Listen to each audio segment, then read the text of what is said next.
મા બાપ નથી ને તો દરેક વસ્તુ ખાલી લાગે છે.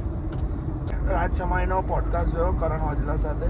જે લોકોને નહીં ખબર કરણ ઓજલા કોણ છે, પંજાબી સિંગર છે. એની જર્ની બી બહુ ખતરનાક છે કે લાઈક 8-9 વર્ષની ઉંમરે મમ્મી પપ્પા ઓફ થઈ ગયા. પછી જેમ તેમ એની બહેન ને ફેમિલીનો સપોર્ટ લઈને જેવી તેવી રીતે કેનેડા પહોંચ્યો, ત્યાં ભણ્યો, આ તે રહ્યો અને ત્યાં સોંગ લખવાના ચાલુ કર્યા, ગાવાના ચાલુ કર્યા અને અત્યારે બહુ જ ફેમસ છે. પણ એનો જે ઇમ્પોર્ટન્ટ વસ્તુ હતી ને એના આખા કોન્વર્ઝેશનની એ જ હતી કે મેં દુનિયામાં છે ને બધું અચીવ કરી લીધું છે.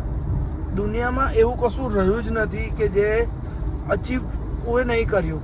લાઈક 30,000 લોકો સામે ગાયન પણ કરી લીધું છે, બધું જ કરી લીધું છે. પણ એક વસ્તુ છે કે મા બાપ નથી ને તો દરેક વસ્તુ ખાલી લાગે છે.